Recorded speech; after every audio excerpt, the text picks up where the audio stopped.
Welcome back, everybody. In this video segment, we will take a look at sections 11.3 and 11.4, two additional tests for convergence or divergence of series. Just to put the two tests sort of in perspective, 11.3, the integral test, is a test that we will almost never use. It's not very often used, but when it is applicable, it does a really good job. On the other hand, 11.4 is widely used. It's an extremely useful test in a lot of situations. There's only one test that's arguably as useful or more useful than the comparison test, and that comes up in a couple of sections. So the comparison tests, then there are two of them, are extremely important. Special warning ahead of time, though, one version of the comparison test is one of the most difficult tests to apply. So I guess the upshot of this last couple of minutes here is that not all tests are created equal. Some tests are extremely useful but difficult to use. Some tests are not so difficult to use. If your series is a geometric series, then using the fact that you have a geometric series can be considered a test. If you have a series in which the general term doesn't approach zero, then the series diverges, and that's a pretty quick test to use when it works. That's called the divergence test, or test for divergence. So on to sections 11.3 and 11.4. Let's start with 11.3. In 11.3, we examine the relationship between the integral of a function and the series whose general term is the same function. So specifically, let's take a look at the integral from 1 to infinity of 1 over x dx versus the series, the sum, 1 over n goes from 1 to infinity. Okay, there's an extremely important relationship between these two, but I want to get something perfectly clear to begin with. These two expressions are never, or almost never, let's do that. For us, we can interpret it as never equal. They're never equal. They're never equal. The series and the integral are not equal to each other. Okay. It turns out that one can be used to get sort of an estimate of the other, but that estimate may or not be good, and it really doesn't give us, one doesn't give us exactly the other. Okay, so let's get that out of the way right away. But there is an important relationship between the two. I want to examine that relationship specifically with these two quantities, the improper integral and the series, the harmonic series, the sum of 1 over n. And I want to examine these two quantities geometrically. Okay, so we know that from Calc 1 that we know that the integral of a non-negative function can be interpreted as the area bounded between the function and the x-axis. So here's 1 over x. Here's 1. I want to extend the x-axis a bit. And so the integral from 1 to infinity can be regarded as the area underneath the curve to the right of x equals 1 as an improper integral. Okay, now let's examine the series. Let's make this series appear in this geometric picture. Let's imagine marking off more points. Here's 2. Here's 3. Here's 4. Etc. etc. And let's say we use rectangles of width 1 to estimate the area underneath the curve. So let's say we create a first rectangle between 1 and 2. it lies above the curve, so the area of that rectangle is going to be more than the area below the curve in that interval from 1 to 2. But let's keep doing this. Let's imagine we create more and more rectangles to estimate the area. And in fact, maybe I'll slip in a 5th one here for the heck of it. Get rid of these dots. I'm getting a little, and I mean little, better with the Surface Pro here. Okay, and this goes on forever. So let's write out what that area would be. What would be the area of the first rectangle? Well, keep in mind that the function f of x, we'll call it is 1 over x. So the area of that first rectangle is the height, f of 1, times the width, 1. So the area of the first rectangle, is f of 1, which is this y value right here, times 1. So f of 1 is 1 over 1. I'll write that out, 1 over 1, times the width, 1. So what's the area of the second rectangle? The area of the second rectangle is the height at 2, which is 1 over 2, times the width, 1. Area of the third rectangle, 1 over 3, times the width, 1. Area of the fourth rectangle, 1 over 4, times 1. And this would go on forever. This is nothing more than the harmonic series. 1 over 1 plus 1 over 2 plus 1 over 3 plus dot dot dot plus 1 over 4, etc. dot dot dot. That's the sum of 1 over n as n ranges from 1 to infinity. That's the sum of all the areas of the rectangles to the right of 1. And all those rectangles, each and every one of them lies above the curve. So when I add up all those rectangles, I'm going to get something more than the actual area underneath the curve, which we know from Calc 1 is the integral from 1 to infinity of 1 over x dx. Okay. Now,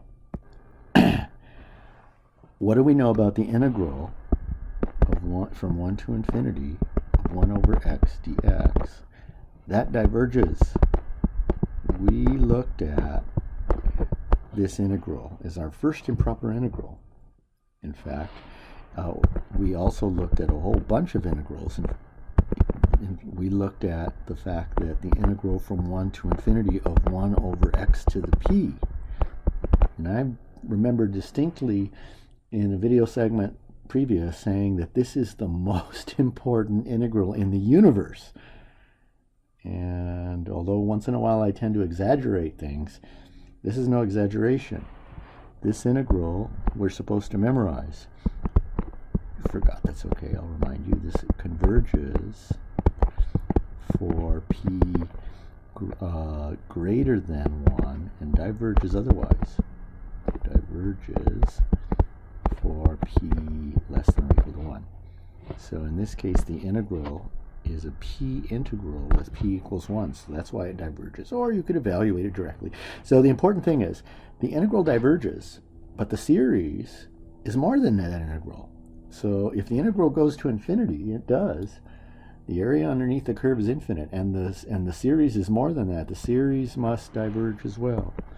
So the series, the sum of 1 over n goes from 1 to infinity, diverges. There's nothing left for it to do. It's more than an integral that goes to infinity. More than an infinity is pretty much infinity. So, what is the bottom line? What is the bottom line of this original statement? The original statement. And the original statement, let's see if I can... well, I guess I'm trying to get too fancy. The original statement, the integral versus the series. The bottom line here, the bottom line is, I'm going to practice with my surface code, but also, the bottom line is, if the series converges, the integral does the same thing and vice versa. These two quantities are not equal to each other. Series and integrals are not equal. These two expressions are never equal to each other. However, when one converges, the other one converges. When one diverges, the other one diverges. That's our test in section 11.3. 11.3, the centers around one test. That test is called the integral test.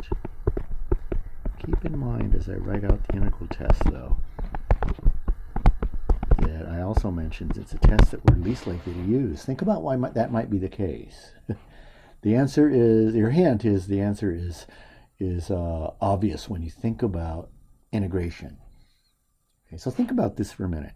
Why would we not use the test that I'm about to mention? So the integral test goes like this. Let f of x be a function and let it be continuous. Continuous guarantees us that we can integrate it. Positive because we're looking at ultimately positive series, so we want to start out with positive functions, and decreasing. The reason it must be decreasing, I'll give you a kind of a graphical reason in a bit. So let's say that we start out with a function that satisfies three things. 1, it's continuous. 2, it's positive. And 3, it's decreasing. If we have a function that satisfies these three things on the interval from 1 to infinity, and this is how your author states this, but it need not be from 1 to infinity. It should be true from some point forward. Remember, the convergence or divergence of a series doesn't depend on where we start the series. If we have a series that starts at n equals 1 to infinity versus the sum of the same general term starting at 100 million to infinity, if those series converge, they converge to different values because we're removing about 100 million terms from one series, but they will both converge or both diverge. Convergence happens from some point onward. Okay, so convergence or divergence happens eventually. Eventually means from some point forward. Okay, so I'm getting too wrapped up in that. So let's say the function is continuous, positive, and decreasing from 1 to infinity, or from 5 to infinity, or from somewhere to infinity. Also, let's say let a sub n be equal to the value of the function at n. Okay. So here's the integral test. So then, this is the important part. The integral converges, the integral from 1 to infinity of f of x dx converges or diverges when and only when and only when the sum of a sub n goes from 1 to infinity converges or diverges. They both do the exact same thing. So if you want to know whether a series converges or diverges, and the general term of your series can be made into a function that's continuous, positive, and decreasing from some point forward, then if you want to determine if the series converges, just integrate the function. If your series is from 5 to infinity, integrate the function from 5 to infinity. If the integral converges, then the series converges. If the integral diverges, the series diverges. Okay, so let's look at some examples that actually work here. Oh, did you think of why this test might not be a test that we actually choose to use very often? If you did and you came up with the answer that it's really hard to integrate most of the time, that's the reason. And it's an understatement. Some of our series contain general terms that we can't possibly integrate. So the best possible scenario is that if we're going to use the integral test, we're stuck with integration, and integration is very difficult. You discovered that in the first part of the course. Okay. So here's an example. Determine, directions are pretty much the same for all these examples. Determine whether the series converges or diverges. And our series is going to be the sum 1 over n squared. N goes from 1 to infinity. Okay. Well, if it were 1 over n, we have a series that diverges. It's called the harmonic series.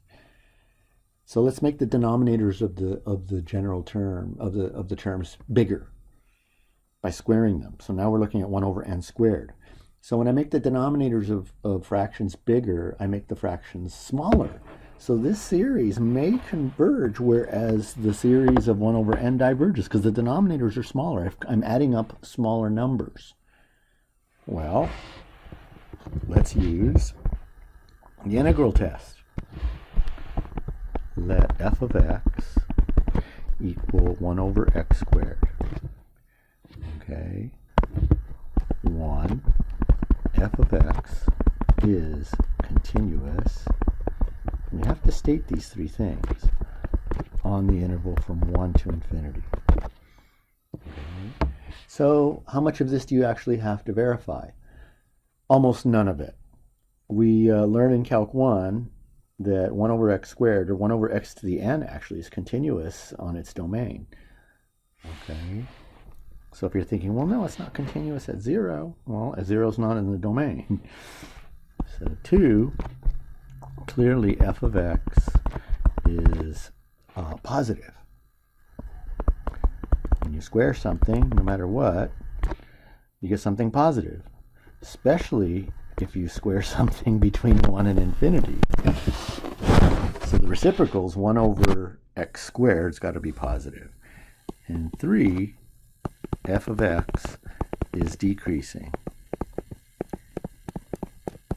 on the interval from 1 to infinity. We know that. This is the part that you may have to slow down and look at depending on your series. Sometimes it's not obvious that a function is decreasing when it's really obvious that it's continuous or positive. So you may have to show the decreasing part. We'll look at an example where that happens. Okay. So the integral test says, okay, well, it doesn't say okay. It says that the series and the integral do the same thing. So whatever this series does, by does I mean converge or diverge, the series does the same thing. So it's an improper integral, so we replace the integral with the integral from 1 to infinity and let t go to infinity. It's the type 1 improper integral. This is equal to the limit as t goes to infinity. Integral of 1 over x squared is negative 1 over x from 1 to t. This is the limit as t approaches infinity of negative 1 over t plus 1. At the upper limit, we get negative 1 over t. Then we subtract negative 1 over x, so it means plus. At the lower limit, by the fundamental theorem, 1 over t approaches 0. This is 1. So the integral converges. So the integral converges. So the series converges by the integral test. Now we have a test, an exam coming up this semester, next week. I don't like to say that in my videos because I'd like to recycle these videos and I may not have an exam in a subsequent semester. But that just occurred to me. And why did it occur to me is that when you're determining convergence or divergence on your exam, you need to state reasons. I mentioned that in our last video segment. If you're asked to determine whether a series converges or diverges, and you just state converges or diverges without any reasoning, you will get no points. You're being graded not on tossing a coin and picking convergence or divergence, but on your reasons for coming up with those things. So you state reasons for everything, okay? Okay, thank you. Ahead of time. Okay. So, remember, the series and the integral don't equal the same thing. So while this series, the sum of 1 over n squared converges, it converges to something very different than 1. In fact, it is known, or it can be shown, not for us, that the actual value of the series, the sum of 1 over n squared, and goes from 1 to infinity, is pi squared over 6. That's something you don't have to memorize. If you're an engineering major, you will very, very likely need to study Fourier series, a different kind of series. And this result can be easily determined in the study of, as a residue, really, of the study of Fourier series. Okay, so in any case, the idea here that this integral, this integral converges to pi squared over 6. However, the integral converges to 1. Okay, those are not the same numbers also, obviously. So the most important thing is the integral and series do the same thing. One converges, the other one converges, one diverges, the other one diverges. To what these individual quantities converge cannot be compared. Okay. All right. So let's handle a whole bunch of series all at once. In fact, let's determine, within this integral test, let's determine another test, a separate test.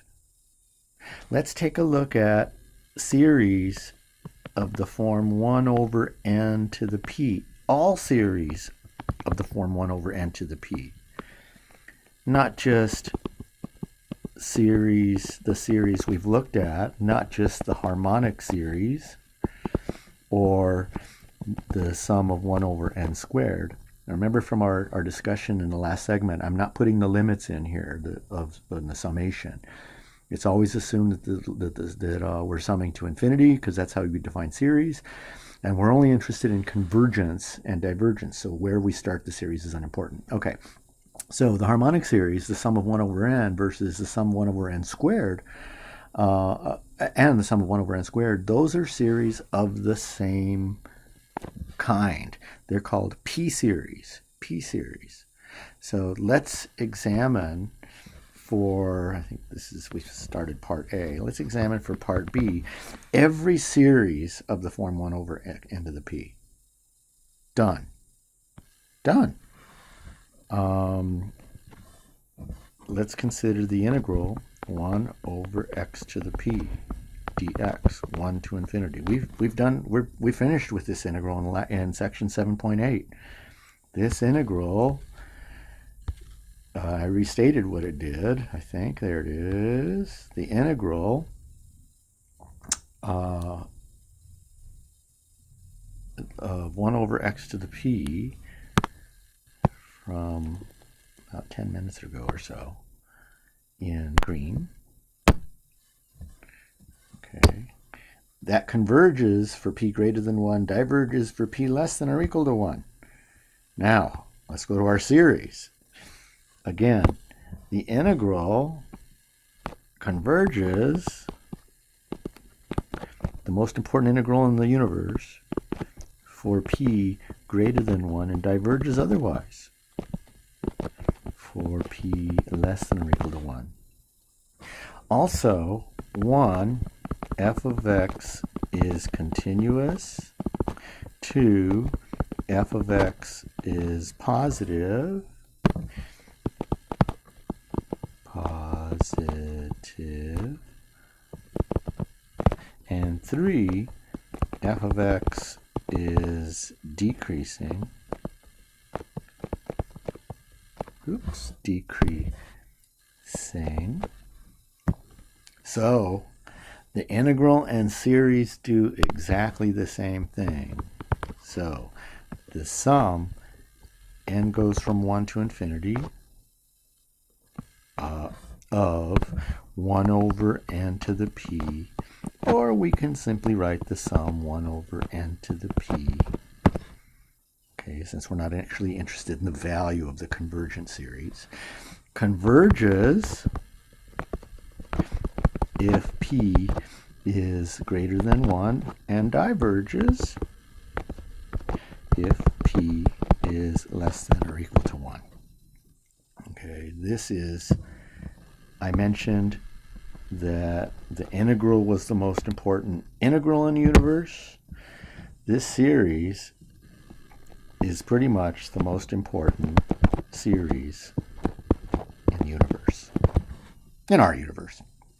Okay, so the p-series converges for p greater than 1, diverges for p less than or equal to 1. That's a separate test for convergence on its own. Let's look at C. Let's take a look at the sum 1 over n to the 5/2 power. Or even better, let me do this. Let's consider just to really, let's consider, just to emphasize points that I've made earlier. N goes from 50 to infinity of 17 over n to the 3/2.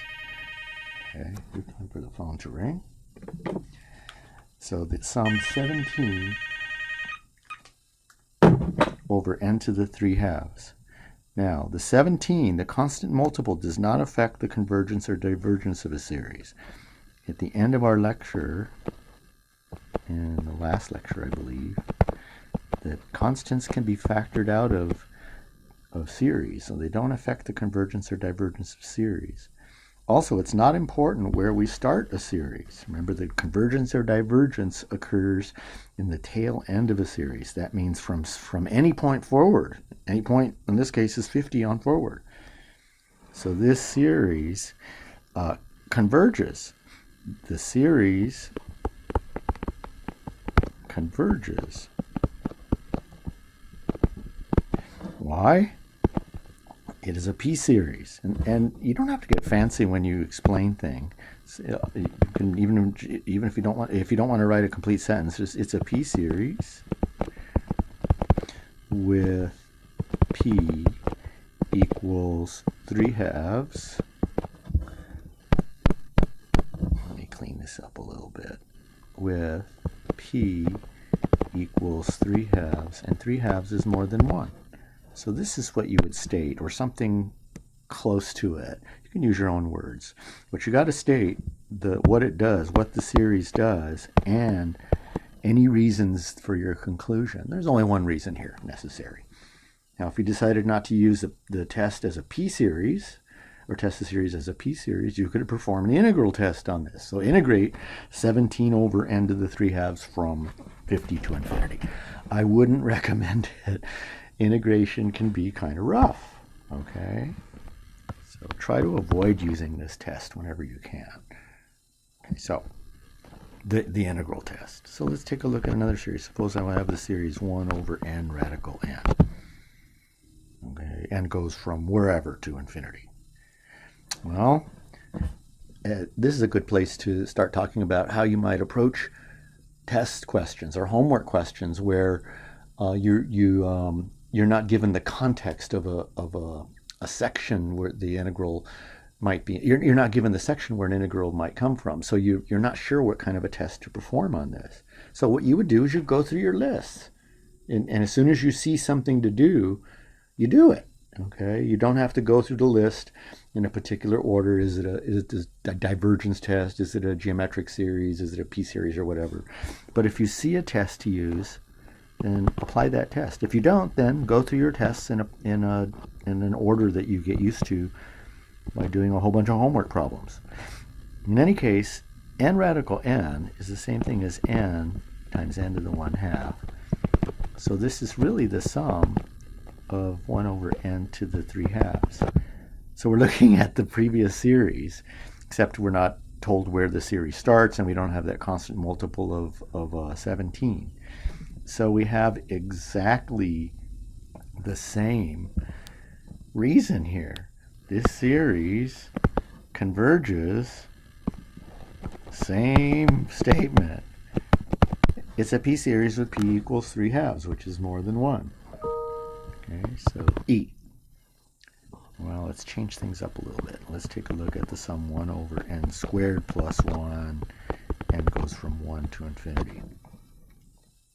Now, in our next section, you're going to learn a way to determine that this series converges, but that way will be based on what a similar series does. You notice this series looks like a p-series. It is not a p-series. P-series are the form the sum 1 over n to the p, not 1 over n to the p plus 1. So it's not a p-series. But imagine the p-series 1 over n squared without the 1. That series converges. And we looked at it above. Now we're adding up numbers that look like almost like the numbers in the series 1 over n squared, except we're increasing the denominators by 1. Think about that again. We're adding up numbers 1 over n to the 3/2 plus 1. If we were just adding 1 over n to the 3/2, from 1 to infinity, we have a series that converges. P equals p series, p equals 2, whatever. So now we're adding up numbers that are smaller. If you have a convergent series and you replace the terms in that series with fractions that have denominators that are bigger, that is, with fractions that are smaller, that series must do the same thing. If you missed that reasoning, we'll look at this series again in the next section. So this series, bottom line, it must converge. We're adding up things that are smaller than a convergent p-series. Okay, we'll get back to that test in about 20 minutes or so, or less. So what do we do? Well, we might want to use the integral test on this. In reality, we would not. We would use something from our next section. It turns out to be a lot easier. But suppose we decide to use the integral test on this thing. Okay, this function is continuous. F is continuous. Why? It's a rational function. Calc 1, we learn rational functions are continuous at every point in their domain. F is positive. Why? X squared plus 1 is positive. So its reciprocal is positive. F is decreasing. F is decreasing? I put a question mark there. If it's not sure, if it's not certain that something is decreasing, show that it's decreasing. A quick way to show that something is decreasing is to take its derivative, take the derivative of the function, and show that the derivative is less than 0. Calc 1, we spend some really valuable time talking about how the derivative is related to the graph of the function. This function, with the use of a chain rule, has a derivative of f prime of x equals negative 2x over x squared plus 1. Let me emphasize something here. It's negative 2x over x squared plus 1. The domain of our function is 1 to infinity. 1 to infinity. If x is between 1 and infinity, that little negative right there says the derivative is less than 0 on the interval from 1 to infinity. Now, it doesn't have to be from 1 to infinity. Remember, this could be true from 1,000 to infinity, even if the series started at 1. Because the behavior of the function in the first 100 trillion terms, or I guess in the first 1,000 terms, according to what I said a few seconds ago, the behavior of a series, the numbers in a series for the first, and it doesn't matter how many terms, doesn't determine the convergence or divergence. All we needed to do was to show that this function was decreasing eventually. So it could be from 1 to infinity or 50 million to infinity. Okay, so f is decreasing eventually from 1 to infinity. So whatever the integral does, the series does. Whatever the indefinite, the improper integral does, the series does the same thing by the integral test. Well, let's evaluate this. This improper integral is the limit as the upper limit approaches infinity. Integral from 1 to the new upper limit t. Integral of 1 over x squared plus 1. Standard integral, simple integral from earlier in our course. Remember, what's the integral of 1 over x squared plus 1? Hint, it's not log of x squared plus 1. You're right if you said or thought inverse tangent of x. If you didn't say it or think it, then you would probably say it or think it eventually. It's a real simple integral. Okay, so inverse tangent of t minus inverse tangent of 1. The inverse tangent has a horizontal asymptote as t approaches infinity. Inverse tangent, t approaches pi over 2. The inverse tangent of 1 is pi over 4. Why? Because the tangent of 45 degrees equals 1. So this is pi over 4. So the improper integral has a value of pi over 4. Its value is unimportant. The important thing is the integral converges. Integral converges. So the series also converges by the integral test. Integral and series do exactly the same thing.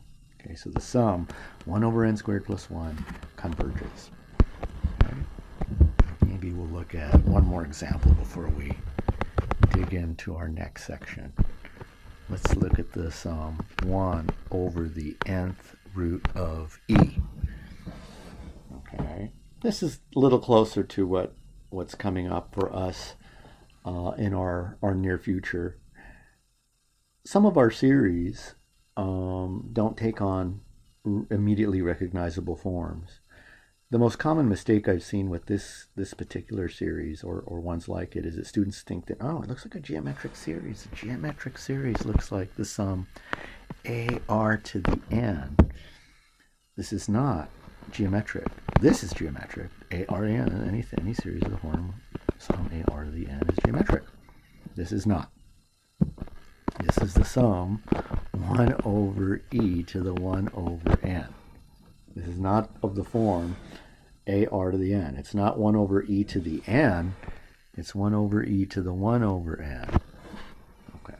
So what do you do on a test or on homework when there's going to be a section in our homework, the most important section. I think it's 11 point. Oh, I can't remember. There's an entire section. The book's not open. There's an entire section where your time is devoted toward determining what kind of a series you have, and then once you've done that, or determining. Let me start over. There's an important section where you're going to be asked to determine whether a series converges or diverges, but you're not given context. That is, what kind of a series it is, whether it's geometric or harmonic or p-series, or whether you can use an integral test or a divergence test or whatever. So you have to come up with a test. So what do? You're first on a test or homework in this situation. Well, you might think, oh, can I integrate 1 over e to the 1 over x? No, not really. Not really. So is it geometric? No. Is it a p-series? No. You literally go through the different series, and you're running out of tests. Well, there's one test. There's one test that when it can be used, it generally gets the job done really quick. Unfortunately, it doesn't test for convergence. It only tests for divergence. I want you to notice what's going on with this general term as n goes to infinity. As n gets big, and remember, that's where convergence or divergence happens, is that as n gets big, as n increases, we're looking at the limit of the general term. It's the limit of 1 over e to the 1 over n. What does 1 over n approach? Not e to the 1 over, just 1 over n. It approaches 0.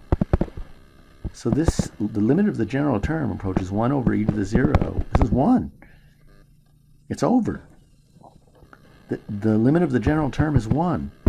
And that's not 0. If you think about the original discussion of series, where we used the general term as the size of pizza orders that people were eating, you're adding up numbers, and those numbers are getting close to 1. So when n is large enough, the numbers you're adding together are getting really indistinguishable from 1. You're getting very close to adding 1 plus 1 plus 1 plus 1 plus 1, and that it produces a series that diverges. The bottom line is, even if you don't interpret these series by thinking about what the numbers are doing in terms of a specific example, pizza in our case, the divergence test works here. The limit of the general term is 1. 1 is not equal to 0, so the series diverges. So series diverges by the divergence test. Divergence test, or test for divergence. If the general term does not approach 0, the series diverges. Okay. All right.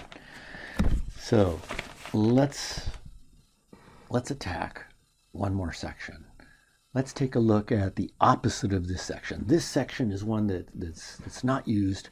The test in this section, the one that we just covered, is not used very often, primarily because we replace a difficult question, determining whether a series converges or diverges, with an often equally or more difficult problem of evaluating an improper integral. So let's take a look at the opposite, a test that is widely used. Okay, so next on to section 11.4. If you'd like to take a little break, now would be a perfect time to do it. Otherwise, stay tuned. 11.4. 11.4. The comparison tests. There are two comparison tests. Comparison tests. Plural. Tests. Okay. Quick recap. How do we approach a series in terms of determining whether the series converges or diverges? So we have a definite short list. Okay, we have the divergence test,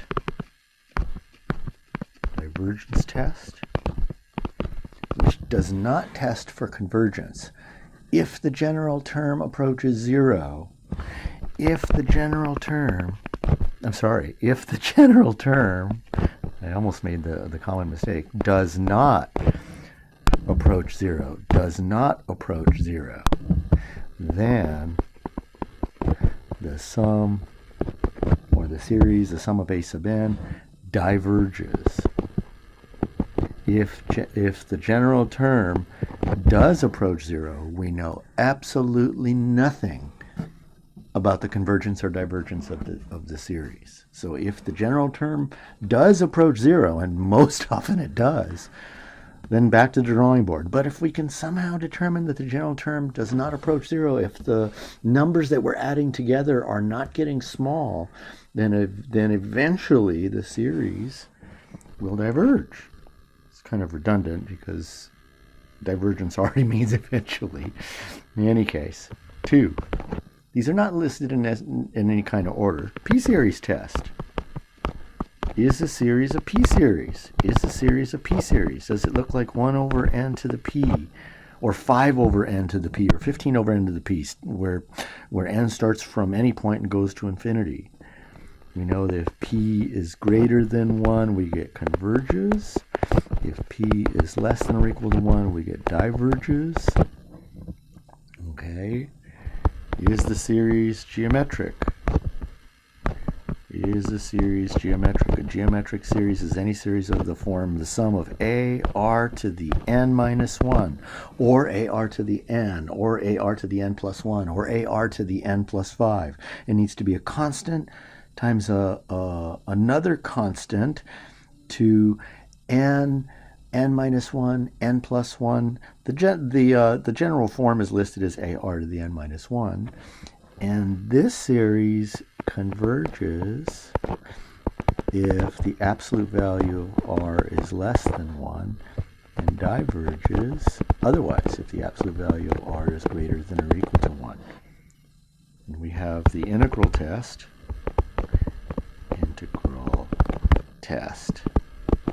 which we just talked about, which says that integrate the function as an improper integral. As long as your function is positive, decreasing, and positive, continuous, and decreasing, then the series and the integral will do the same thing. Okay, well, this isn't quite enough. This is where section 11.4 and a couple more sections come in. Okay, what if we're faced with determine whether the series converges or diverges,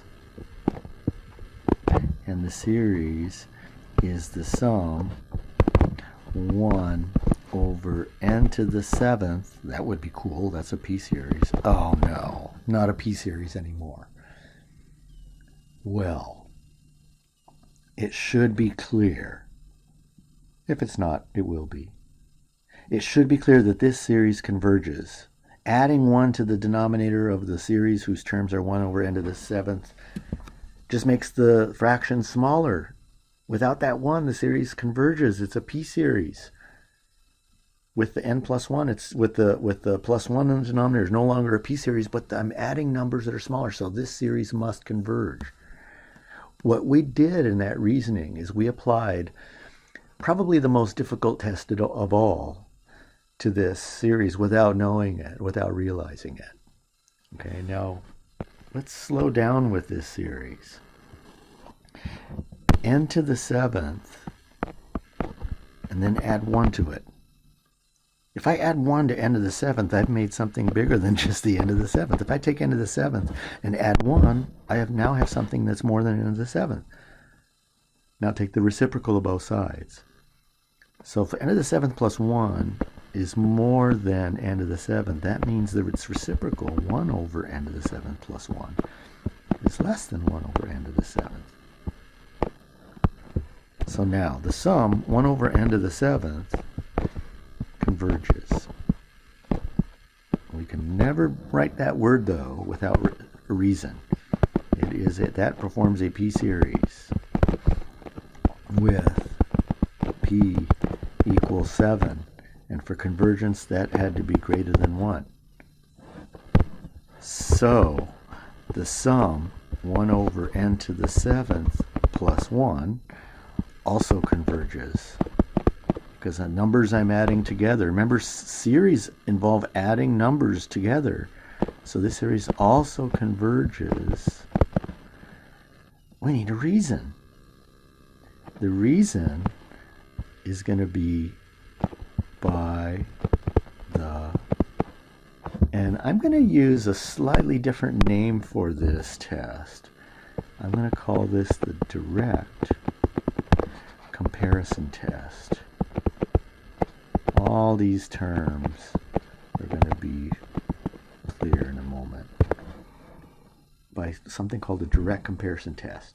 Basically, the direct comparison test says you start with a series and you make your general terms, if you suspect the series converges, you make the general term in your series less than the general term of a series that's known to converge. And since those numbers are less than those of your series must also converge. Let's take a look at the direct comparison test.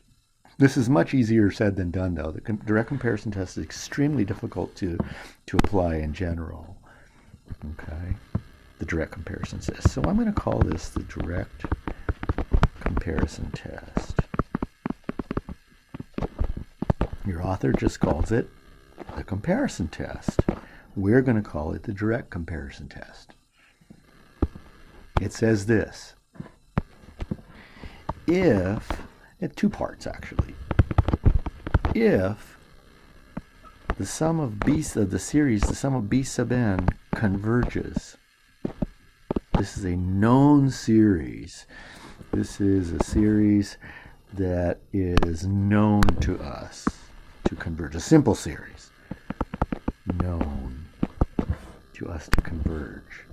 If that converges, and the general term of the series that I'm considering now, which could be very complicated creatures, but I somehow get that they're less than or equal to the general term of my known series, then my series, the difficult one, the unknown series,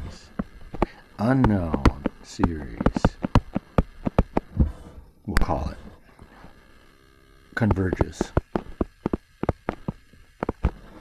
Okay, so what makes this difficult? And I've said difficult, I've said very difficult. I'm going to go further and say that this is one of the most difficult parts in the whole course. What makes this extremely difficult,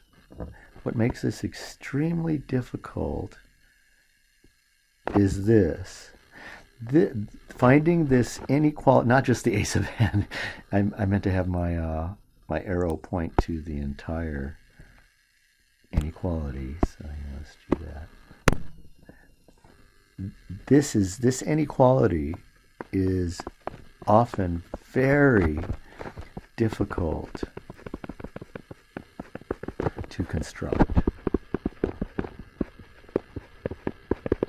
So what are you supposed to do with that? Well, you keep up with homework, and I try to stick to on exams and stuff that's similar to homework. And there's even a brighter light at the end of the tunnel. This is one of two comparison tests. Well, while it's important for us to use this test over the second one, sometimes, when we have a choice, the second comparison test coming up in about 5-10 minutes or so is much easier to apply than this one. This little green inequality makes this, for some, the hardest part of the whole semester, the whole entire course. Okay. So, but keep it in mind, in perspective, though, that what I just said in perspective, and that there are other tests can be used in place of the direct comparison test sometimes. So, how do we use this part of the direct comparison test?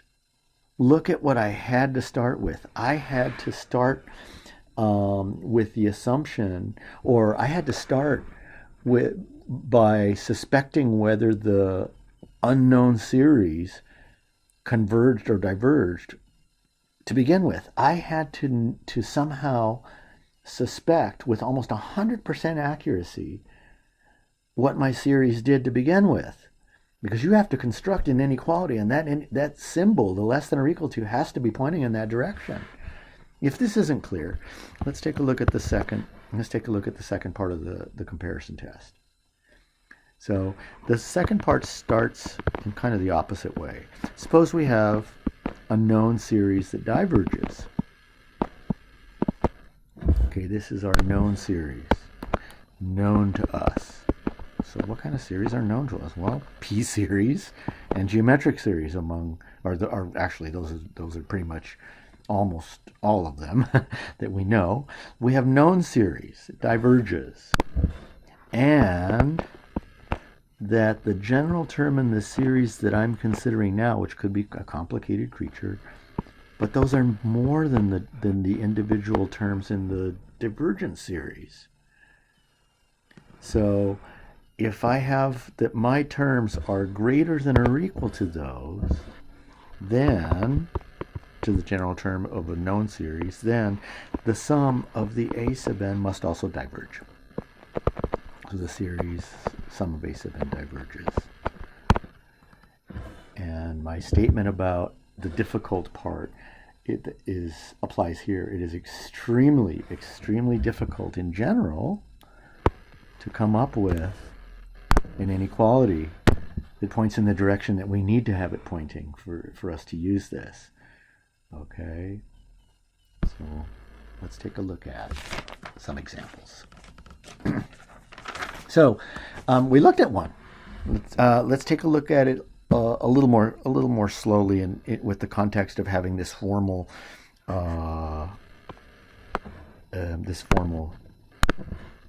direct comparison test. So how would this play out on a test? You have 1 over n to the 7th plus 1. You would do exactly what I did above, and I'm going to produce this rather quickly. You would say n to the 7th plus 1 is more than n to the 7th. That means that 1 over n to the 7th plus 1 is less than 1 over n to the 7th. The sum 1 over n to the 7th converges. It is, I was going to write as geometric, it is a p-series with p equal to 7, which is more than 1. So the sum of 1 over n to the 7th plus 1 converges by the direct comparison test. Okay, in terms of the notation in the actual comparison test, the known series, the general term, is 1 over n to the 7th. This was the known general term. Our general term is 1 over n to the 7th plus 1 for our particular problem. And we constructed then that a sub n was less than or equal to b sub n. Less than b sub n still satisfies less than or equal to. Okay. The sum of the b sub n's converged, p-series. So the sum of the a sub n's converged by direct comparison. Okay, so this actually answers a couple questions. What do you write for the direct comparison test? Everything except the stuff in red.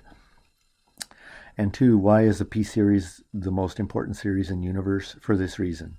This example tells you why this is the most important series. It turns out, p-series, it turns out that a lot of our series, the general terms we're comparing are very often compared to p-series. I also mentioned a second most important series on the planet, and I called that the geometric series. Okay, so here's our next example. Let's say example. Examine for convergence or divergence. In other words, same directions as before, with different words. Determine whether the series converges or diverges. Sum 1 over n factorial. This is a famous series. It's an extremely important and famous series. So, in order to use a direct comparison test, we have to guess with almost 100% accuracy what this series does to begin with. That's hard. This series converges. Why are we almost certain that it converges? Because this series, if we write out n factorial, looks like 1 over n times n minus 1 times n minus 2 times all the way down to 3 times 2 times 1. And look at what's happening in the denominator. In the denominator, we're multiplying something like n with something close to n, with something close to n, with something close to n. N is equal to n. N minus 1 is pretty close to n. N minus 2 is pretty close to n for n large. Even those first 3 terms, n minus 1, and n minus 2, it behaves very close to a series just with those first 3 terms of 1 over n cubed, plus with other factors. And 1 over n cubed converges. But this series, the general term, has a lot more than those first 3 n's, if you will, required for n cubed. So this series, the n factorial, is growing extremely quickly. So 1 over n factorial is very small, very fast. It doesn't take a lot of terms for n factorial, 1 over n factorial to be very small. So I suspect that this series converges. So I need to show that. So let's write n factorial out. N factorial is 1 times 2 times 3. Let's write it in the other direction, starting at 1 instead, times 4 times ... all the way up to the second to last term, and then times n. I want to make this greater than something simple, so that when I take the reciprocal, I'll have it less than something, I'll have the general term less than something simple. Well, this is definitely equal to 1 times 2. Well, I'm going to multiply by another number corresponding to 3, but I'm going to multiply by something smaller. I'm going to replace 3 with 2. So that equal sign that I have now is replaced. That equal sign is replaced, if my surface will allow me to, and it will, with greater than now. I'm going to replace 4 with 2. 3 is greater than 2. 4 is greater than 2. And I'm going to keep doing this, ... until I hit the very last term. n minus 1 is greater than 2. N is greater than 2. Okay, let's get rid of all these little lines. I have n factorial is greater than 1 times 2 times 2 times 2 times ... times 2 times 2. How many factors of 2 are there? How many factors are in n factorial? N. Count them. 1, look at an n factorial. 1, 2, 3, 4. Fourth term is 4. So I have n terms in n factorial. So how many terms do I have on the right-hand side? Your hint, it's not n. How many 2's do I have on the right-hand side? I don't have n 2's on the right-hand side. I have n minus 1 2's. Why n minus 1? Because the first term is 1, corresponding to the 1 in 1 factorial. So I have n minus 1 factors of 2 on the right-hand side. Let's eliminate the middleman here. This tells us that n factorial is more than 2 to the n minus 1. That is difficult. That is extremely, extremely difficult to do this inequality. This is I think it's singly the hardest part of our course. Okay. So 1 over n factorial is less than 1 over 2 to the n minus 1, or 1/2 to the n minus 1. Now look on the right-hand side. That 1/2 to the n minus 1, that's the general term of a convergent geometric series. The sum 1/2 to the n minus 1 converges. It is geometric. And this is what you write on an exam. Geometric with the absolute value of r equals 1/2, which is less than 1. We needed it less than 1 for convergence. So the sum 1 over n factorial converges by the direct comparison test. Okay. So this is not an easy test to use. Let's look at another example. B. The sum sine squared n over n factorial. Oh, come on. Look at how difficult that is. It's not geometric. It's not a p-series. It doesn't look like anything we've seen. It looks almost like something we've seen. It looks like something we just saw. Look at one line above. We figured out that 1 over n factorial converges. So I'd like to make the general term of my series sine squared n over n factorial. I'd like to make it less than the general term of a convergent series. Well, sine squared n is definitely less than 1. Sine squared n is less than or equal to 1. Why? Because sine lies between -1 and 1, so sine squared should be less than the sine squared should be less than or equal to 1. In fact, between 0 and 1. Okay, it's over. Since the sum 1 over n factorial converges, we just showed it.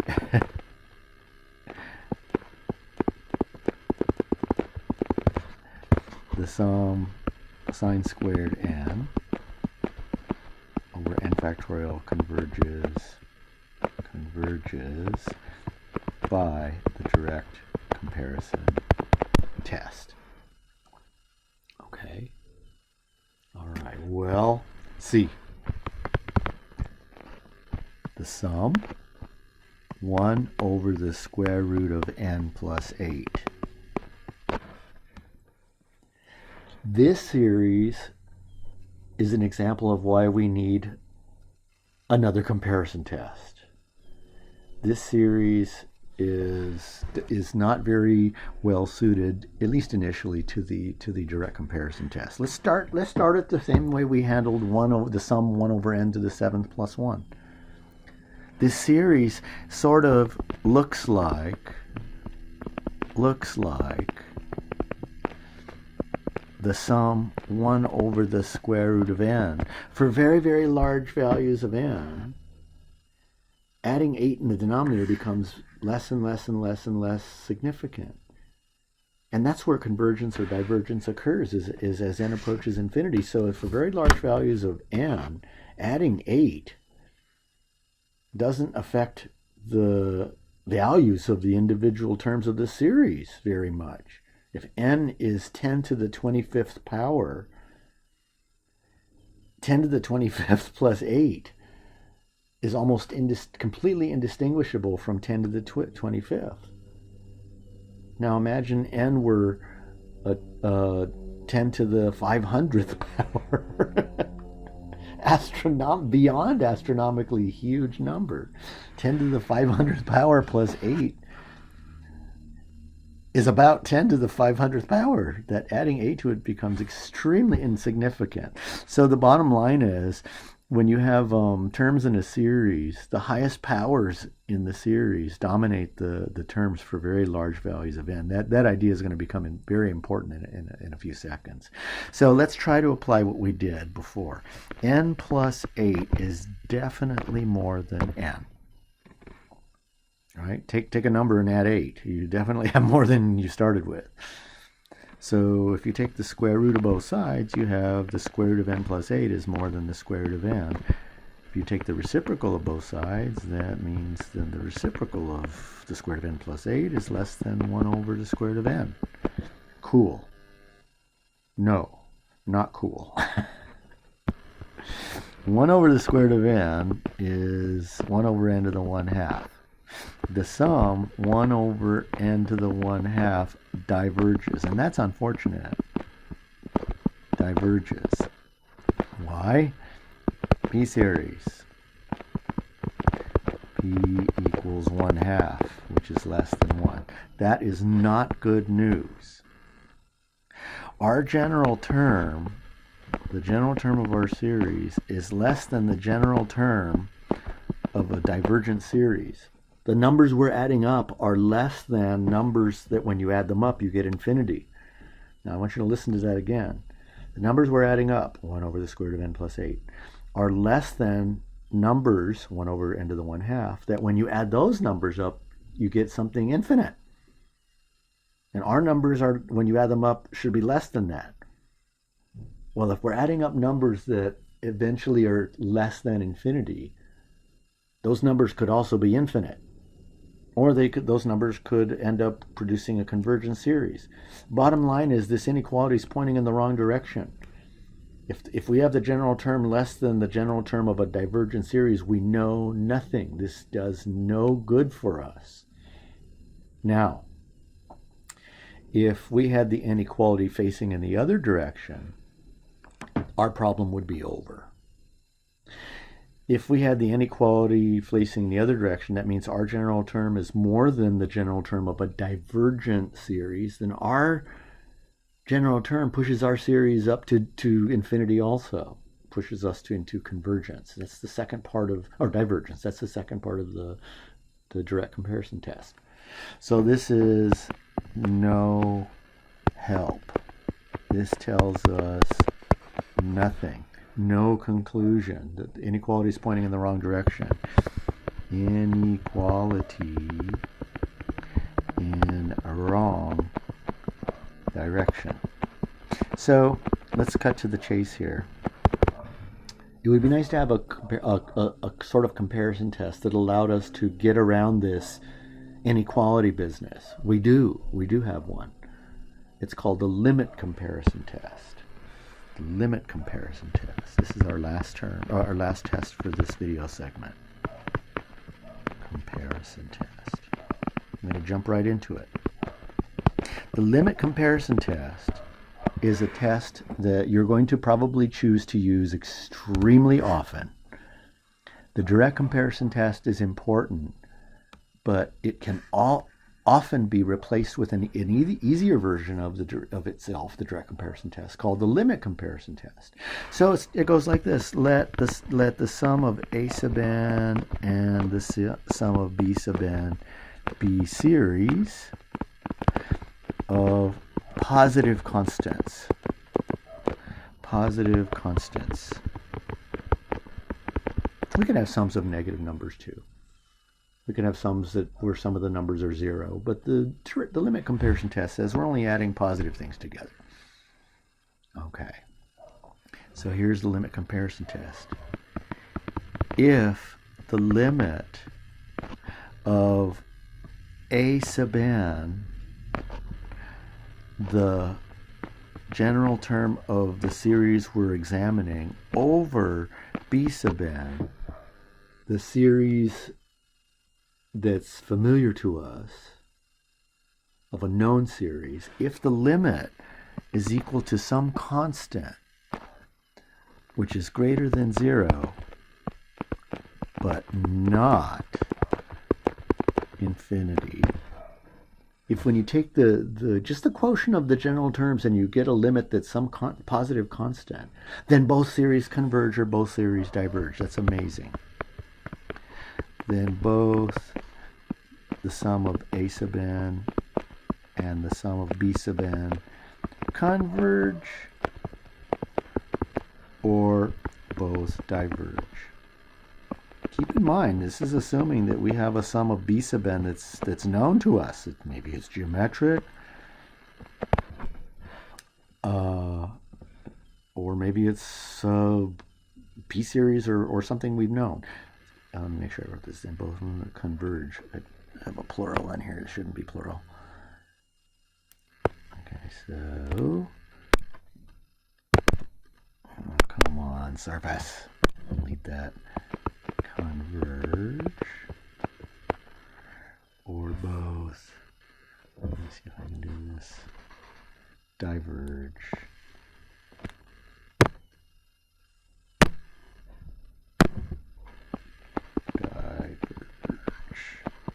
Okay, so let's put this test to the test. This is the light in the dark tunnel of the comparison test. This version of the comparison test. Here's the reason. In fact, example continued. Just going to continue on our numbering. In fact, we're still in the middle of a problem. We're looking at the sum of 1 over the square root of n plus 7, or n plus 8. Okay, so let's do it. The sum 1 over the square root of n plus 8.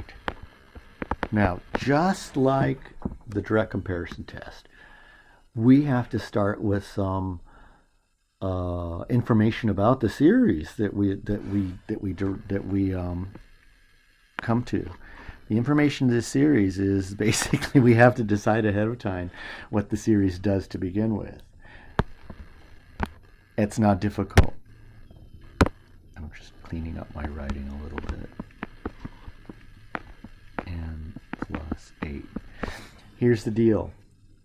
We essentially ignore lower powers and we compare numerators. In the numerator, we eliminate all lower powers and can look only at the highest power. Same in the denominator. For n very large, adding 8 in the denominator becomes insignificant.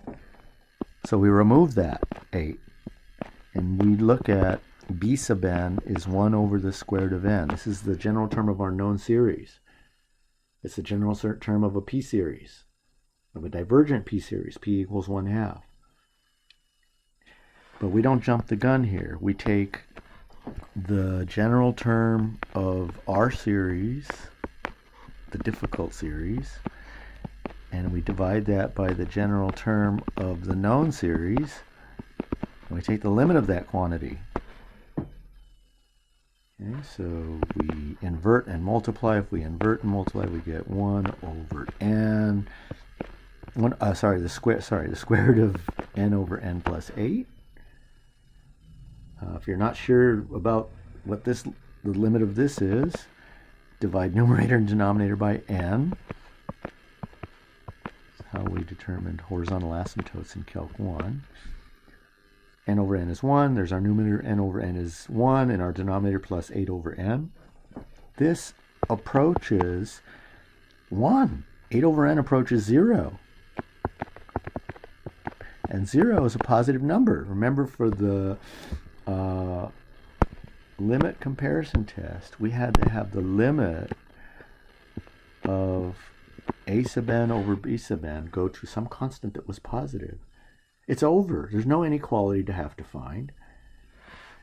So, since the sum 1 over the square root of n diverges, and never make a statement of convergence or divergence without a reason, it is a p-series with p equals 1/2, and 1/2 is more than 1. So since that series diverges, the original series, 1 over the square root of n plus 8, diverges by the limit L comparison CT. DCT, direct comparison test. LCT, limit comparison test. This was part C. Sorry about making your eyes go nuts with the flipping up and down the screen. So let's take a look at one more, and that should finish our video segment. Suppose we're looking at the series, the sum, the square root of n over n cubed plus 1. Completely unrecognizable in terms of it's a p-series or geometric series. It doesn't look like a p-series or geometric series. It might look like a p-series without the plus 1 down there. Okay, well, let b sub n equal the square root of n over n cubed. And what does that look like if we simplify? This is n to the 1/2 over n cubed, or n to the 1/2 over n to the 6/2, or 1 over n to the 5/2. In terms of knowing what the original series does, it's over. This is the b sub n forms a p-series. It's a general term of a p-series. P equals 5/2 greater than 1. This b sub n is going to behave exactly like the a sub n, the general term of our original series. Ignoring 1 in the denominator, when you divide the original general term by the b sub n's, that limit should be 1. Because adding 1 in the denominator, or adding 50 or 5 million in the denominator, should not have an effect on the convergence or divergence of the series. We don't state all that. To finish things up, we compare A sub n and B sub n by dividing